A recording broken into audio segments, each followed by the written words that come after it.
नमस्कार, मी सुजाता. मराठा आरक्षण या विषयावर फेब्रुवारी 2024 मध्ये मी एक व्हिडिओ पब्लिश केला होता. म्हणजे सामान्य माणसाचे या सगळ्या बाबतीत काय विचार असतात किंवा आंदोलनामागची ज्या घटना घडत असतात तिथे एक सामान्य माणूस कुठल्या दृष्टीने बघतो, काय काय विचार करतो, हे कुठेतरी मनोगत समाजापुढे पोहोचावं ही एक प्रामाणिक इच्छा होती. बाकी मी स्वतः आरक्षणाच्या विरोधातली नाही, पण जेव्हा आरक्षण समोर यायला लागलं की गोरगरीब जनतेच्या म्हणजे शेतकऱ्यांच्या मुलांसाठी भविष्याचा त्यांचा प्रश्न आहे वगैरे, ऑब्व्हियसली जर का त्यांच्या भविष्याचा प्रश्न असेल तर त्या दृष्टीने काही पावलं उचलली गेली पाहिजेत, काही तरतुदी केल्या पाहिजेत, याबद्दल कोणाचंच दुमत नाहीये. तसं बघायला गेलं तर ब्राह्मण समाज हा आरक्षणाच्या म्हणजे मराठा आरक्षणाच्या तर कधीच विरोधात नव्हता. पण शंका तिथे यायला लागली की मी माझ्या प्रत्येक व्हिडिओमध्ये म्हणते की प्रत्येक नाण्याला दोन बाजू असतात. हे सतत जरांगे म्हणत होते गरीब शेतकरी मराठवाड्यातला गरीब शेतकरी. मग गरीब शेतकऱ्याकडे बाबा जेसीबीतनं उधाळायला फुलं कुठनं यायला लागली हे जेव्हा आम्ही बघायला लागलो तेव्हा नाही, इथं कुठेतरी शंकेला जागा आहे असं व्हायला लागलं.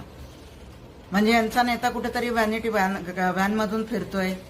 ज्या वेगाने ते सभा घेत होते ते सभा अरेंज करणं हे कुठल्या गोरगरीब जनतेचं वगैरे काम नाहीये बरं का.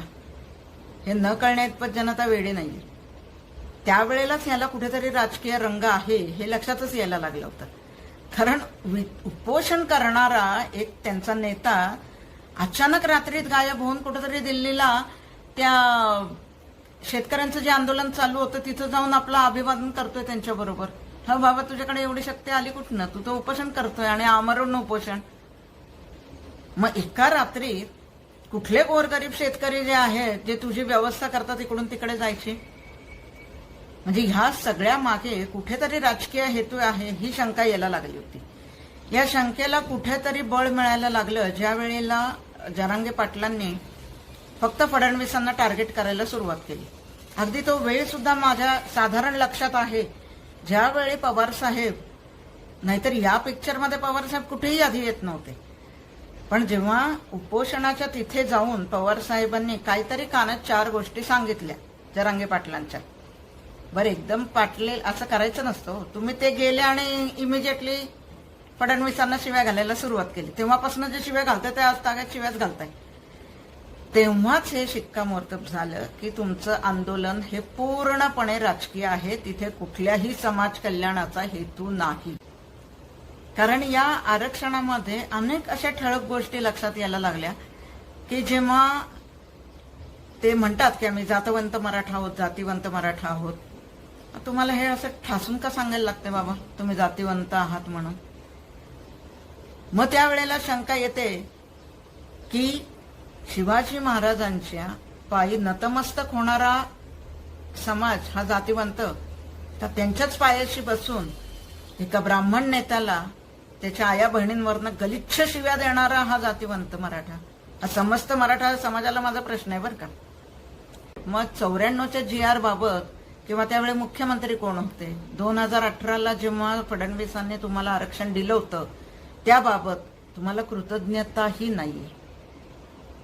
म्हणजे ज्यांनी आपल्याला आरक्षण दिलंय त्यालाच आया बहिणींवरनं गलिच्छ शिव्या देणं हा जातीवंत मराठा आहे. जो शिवबा ज्यांनी परधर्मीयाची स्त्री जिला मानाने सन्मानाने तिचा योग्य ती सुरक्षा देऊन तिला परत पाठवलं, तो जातीवंत मराठा का समस्त समाजाच्या समोर बसून देवेंद्र फडणवीसांच्या आईवरून सुद्धा घाणेरडी भाषा बोलणारा हा जातीवंत मराठा आहे. आणि त्याच्या मागे जाणारी जनता पण जातीवंत मराठा समजायची. कारण आता सुद्धा सरकारमध्ये एकनाथजी शिंदे, देवेंद्र फडणवीस आणि अजितदादा पवार हे तिघ जण आहेत. पण तुम्ही अजितदादांबद्दल एक शब्दही बोलत नाही. कारण त्यांच्या आया बहिणी काढल्या की तुम्हाला ज्यांनी कामाला ठेवलंय त्याच्याही परिवाराला ते लागेल असं तुम्हाला वाटत असेल. हे पवार सरांचा या सगळ्या आंदोलनात हात आहे का नाही मला माहिती नाही. पण आता समाज माध्यमच समोर दिसायला लागलेत. समाज माध्यमांवर कमेंट यायला लागलेत की नक्की तुम्ही कुणाचे प्यादे आहात. कारण शक्य आहे हे ओळखायला काय फारशी इन्व्हेस्टिगेशन एजन्सीची गरज नाही हो. तुम्ही ज्यांना शिव्याशाप देतात त्याच्यातनं फक्त ठाकरे आणि पवार हे दोघंच वाचलेत। याचा अर्थ जो पाठिंबा तुम्हाला आहे तो त्यांचाच असणार। मग असं असताना ज्या गोरगरीब जनतेने तुमच्यावर विश्वास ठेवून एक आरक्षण मिळेल या आशेने ज्यांनी तुम्हाला सतत पाठिंबा दिला, सतत तुमच्या बरोबर राहिले, त्यांना तुम्ही आता काय उत्तर देणार आहात? म्हणजे थोडक्यात काय आहे, राजकीय हेतू साध्य करायला एक कोट्यावधी गरजू लोकांचं आरक्षणाचं आंदोलन उभं केलं गेलं का?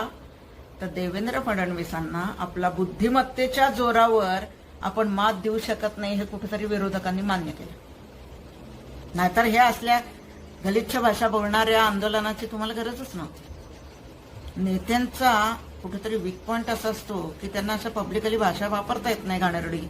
मनातनं तर फार इच्छा असते फडणवीसांना आपल्याला कुठेतरी काबूत आणता येत नाही, आता त्यांना काय शिव्या देऊ आणि काय नको असं तुम्हाला झालेलं असतं, पण ती पब्लिकली वापरता येत नाही ना, म्हणून त्यासाठी अशी गलिच्छ भाषा वापरणारा माणूस तुम्ही निवडलात।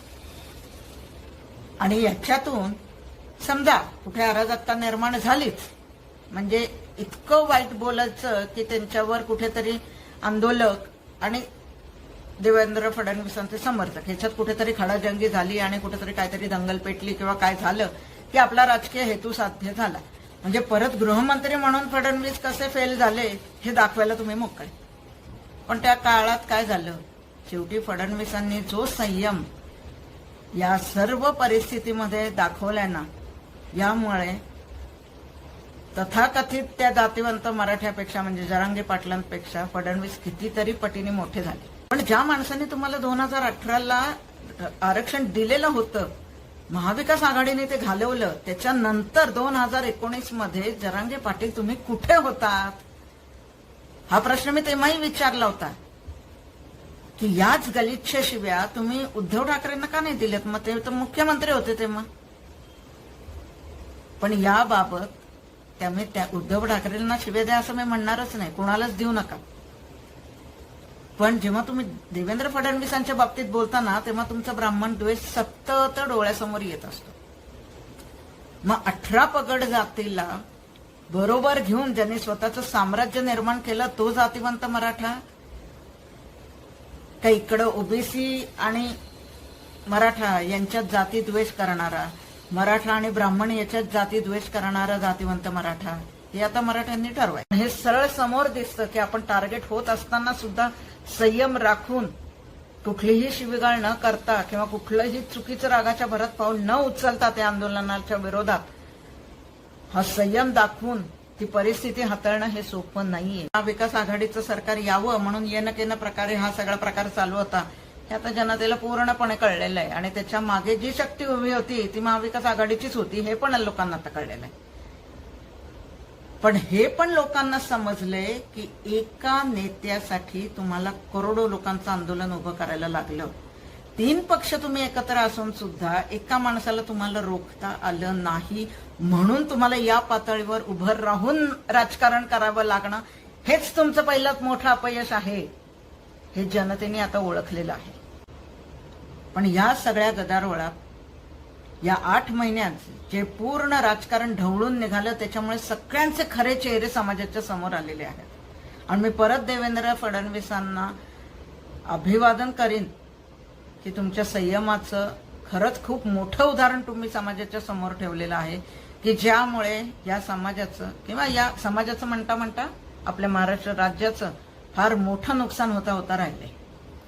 बाकी आता खरंच त्या गोरगरीब जनतेला न्याय मिळेल का नाही मिळेल हा प्रश्न राहतोच, कारण मुळात म्हणजे ते आंदोलन त्यांच्यासाठी उभं केलं गेलं असं दाखवलं गेलं फक्त, आज परत ते लोक तसेच निराधार झालेले आहेत। राजकीय हेतूंनी कुठलंही जेव्हा आंदोलन सुरू होतं ना तेव्हा त्याचा शेवट हा असाच होतो।